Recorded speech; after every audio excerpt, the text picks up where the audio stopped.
우리 한번 따라해 보겠습니다. 잘 되고 장수하는 비결.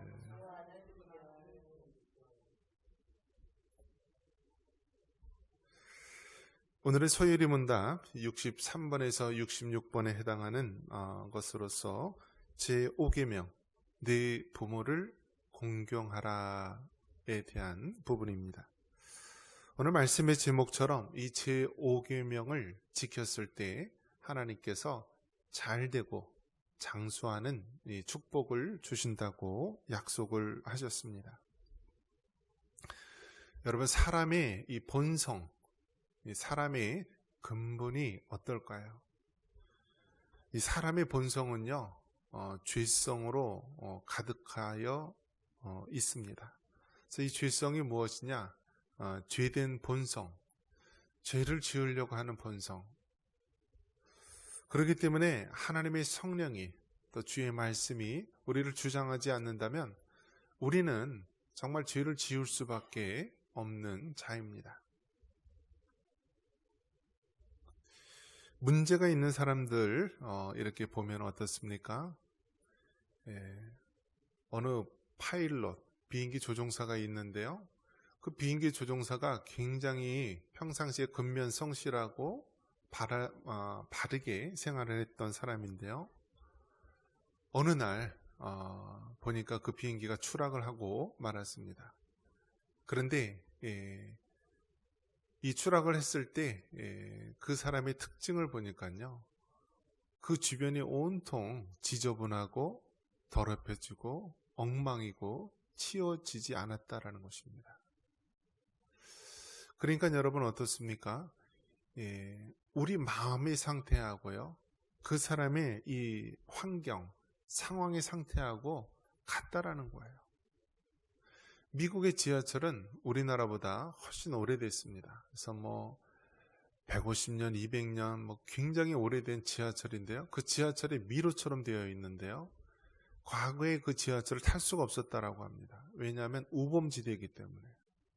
그래서 그 우범지대가 된 뉴욕 지하철을 해결하기 위해서 가장 효과적인 방법이 무엇이었냐면요, 그 지하철, 그 지하에 있는 모든 곳들을요, 깨끗이 청소하고 또 말끔하게 낙서되고 막 이상한 그림 그려놓고 글씨 써놓은 것들을 깨끗이 지우고 또 바르게 모든 환경을 조성하니까요, 범죄율이 확 줄어들었다라고 합니다. 우리의 마음에는요, 죄의 더러움들이 다 있어요. 죄의 더러움들이.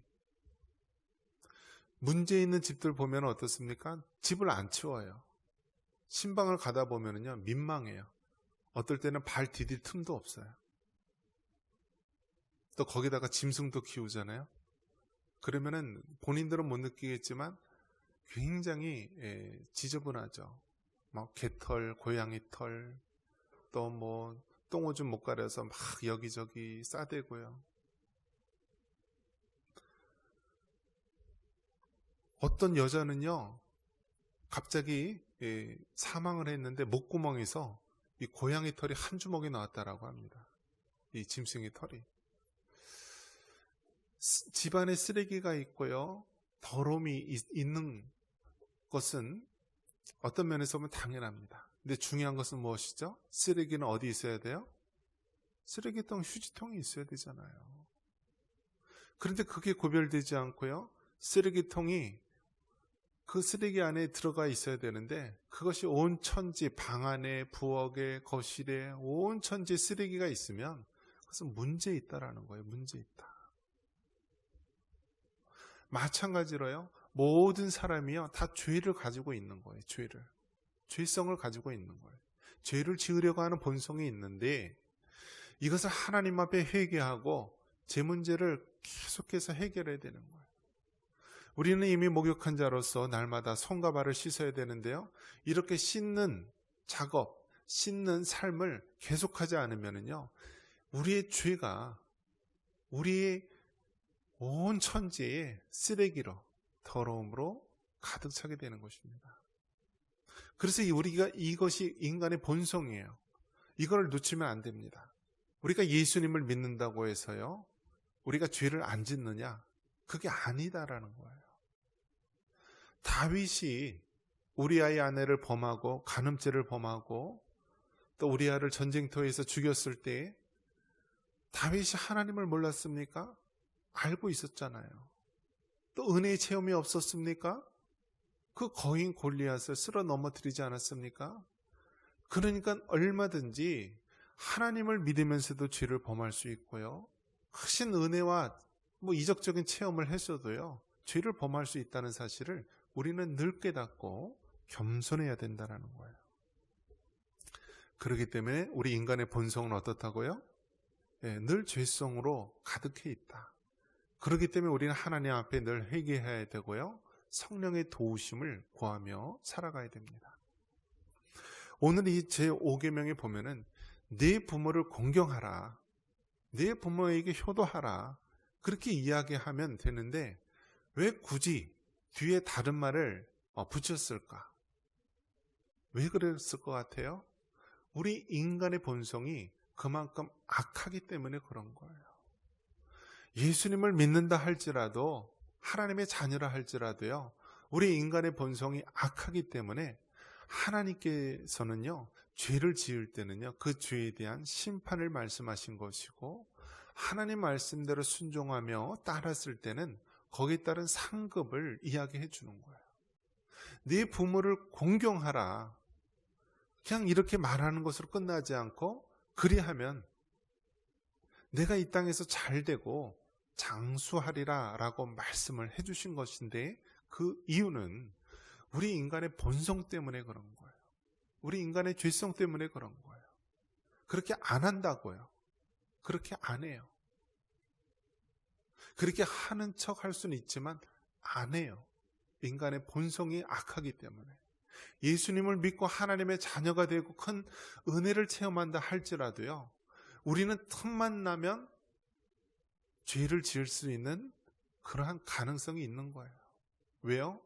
우리가 이 땅에 있는 동안, 이 땅에 두 발을 딛고 있는 동안 우리는 끊임없이 죄의 미혹에, 시험에 빠질 수 있는 존재다라는 사실입니다.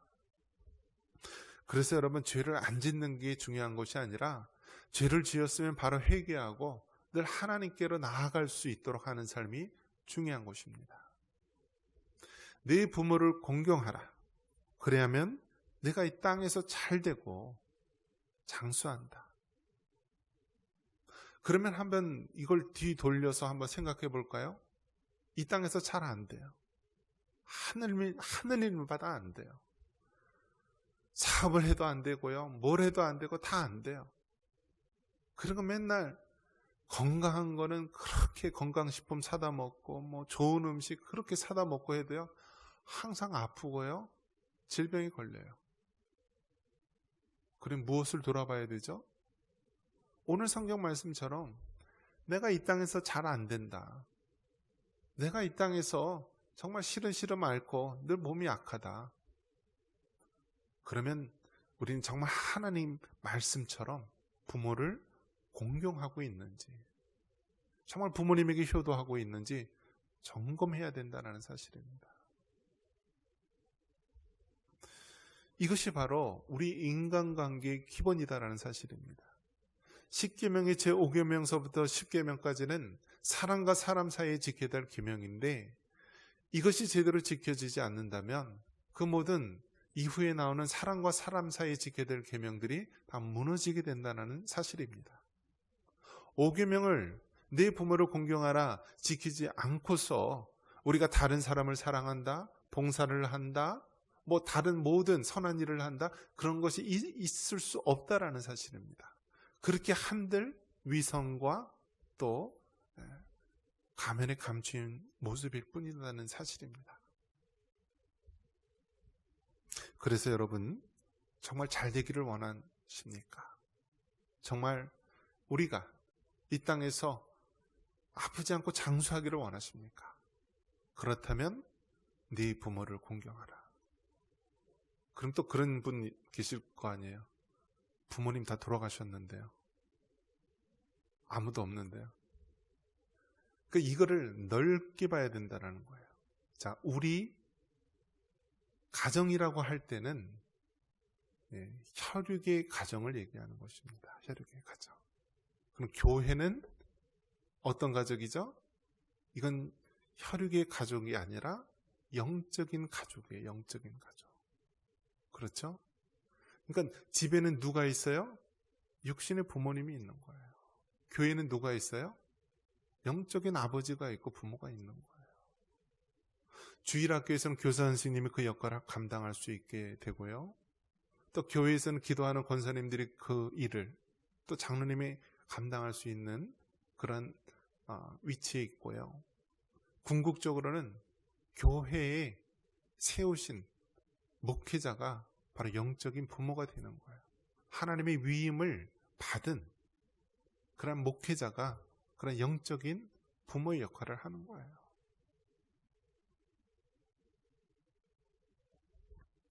그래서 여러분, 하나님께서 세우신 것이 무엇이 있다고요? 가정과 교회가 있다. 그리고 지금도 하나님께서는 삼성이나 LG나 SK나 그런 구글이나 이런 대기업 사용하는 것이 아니라 지금도 여전히 하나님께서는 교회를 사용하시고요. 교회에 또 더불어서 우리의 가정을 굳건히 지키기를 원하시는 것입니다. 그래서 이 가정과 교회가 건강하게 세워져야 됩니다. 그 가정이 건강하기 위해서는 네 부모를 공경하라. 그렇다면 네 부모는 누구인가? 가정에서 우리 혈육의 가족은 육신의 부모님이 될 수 있고요. 교회에서는 목회자가 될 수 있는 거예요. 가르치는 교사가 될 수 있는 거예요.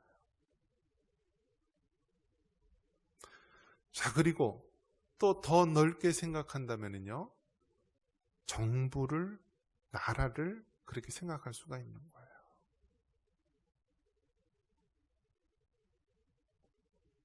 이스라엘 백성이 아브라함, 이삭, 야곱 그리고 12지파가 되었고요. 처음에는 족장들이 이스라엘 사회를 다스리고요. 점점 규모가 커지니까요, 사사들이 세워집니다. 사사가 우리가 잘 아는 많은 인물들이 있죠. 구약에 기드온도 나오고요. 여러 가지 삼손도 나오고, 마지막 사사가 이제 사무엘이었죠. 그래서 사무엘 이후에 사사가 아니라 그 다음에 누가 세워지죠? 왕이 세워지면서 이제 왕을 중심으로 한 나라가 세워집니다. 그러면서 최초의 사람 사울왕, 두 번째 왕 다윗왕이 있으면서요, 나라가 세워집니다. 근데 그 나라가요, 왕이나 귀족이 다스리는 그러한 사회를요, 군주 국가라고 하는 거예요. 군주제라고 그래요. 한번 따라해 볼까요? 군주제. 그러니까 군주제는 왕이나 귀족, 그러한 사람들이 다스리는 나라가 바로 군주제예요. 그러면 공화제, 민주주의라는 것은 어떤 나라죠? 백성이 주인인 나라. 그것이 바로 공화제 또 민주주의라고 말하는 것입니다. 어쨌든 이 나라가 하나님의 은혜로 세워졌다라는 거예요. 가정도 하나님이 만들었고요, 교회도 하나님께 만들었고, 더 나아가서 이 나라라는 것도 하나님의 은혜로 세워졌다라는 거예요. 그렇기 때문에 여러분, 나라를 부인하고요, 국가를 부인하고 정부를 부인하는 것은 옳지 않은 모습이다라는 거예요. 로마서 13장 1절에 각 사람은 위에 있는 권세들에게 복종하라. 권세는 하나님으로부터 나지 않음이 없나니 모든 권세는 다 하나님께서 정하신 바라. 여러분, 이 권세는 누가 주신 거냐면 하나님이 주신 것이다 라고 말합니다. 가장의 권세는 하나님이 주신 것이다. 교회의 목회자의 권세는 하나님이 주신 것이다. 나라의 권세자의 권세는 하나님이 주신 것이다. 이것이 우리가 성도로서, 예수님을 믿는 그리스도인으로서 가져야 될 기본적인 마음입니다. 제5계명, 네 부모를 공경하라. 그리하면 내가 이 땅에서 잘되고 장수하리라 말씀하셨습니다. 만약에 부모님에게 공경하지 않는 사람이라고 한다면요, 교회에서 세우신 목회자나 권세자에게 복종하지 않을 것입니다. 그러한 사람은 이 사회나 정부에 대해서도 늘 그 권세에 복종하지 않고 사회의 문제를 일으키게 될 것입니다. 그렇기 때문에 제5계명 네 부모를 공경하라라는 것은 가정뿐만이 아니라 그 가정을 포함한 교회와 또 나라, 이 정부, 우리가 살고 있는 사회에 모두가 포함되는 말입니다. 부모를 공경하지 않는 자라면 결코 교회나 이 나라에 하나님의 말씀대로 실천하지 못하는 사람이라고 경고하고 있습니다. 말씀을 맺습니다. 하나님이 세우신 가정과 교회, 그리고 더 나아가서 이 나라와 정부, 이 모든 것도 하나님이 그 모든 권세를 주셔서 세워진 것입니다. 네 부모를 공경하지 않는 사람이라고 한다면 그것은 가정의 권세를 부인하게 되는 것이고, 더 나아가서 교회와 또 정부, 사회에 대해서도 그 권세를 부인하며 혼란을 일으키게 되는 것입니다. 하나님이 주신 권세, 우리가 올바로 따르고 또 선한 일을 통하여 하나님의 말씀을 순종하여 하나님의 거룩한 의를 이룰 수 있는 우리 모두가 되기를 주님의 이름으로 축원합니다.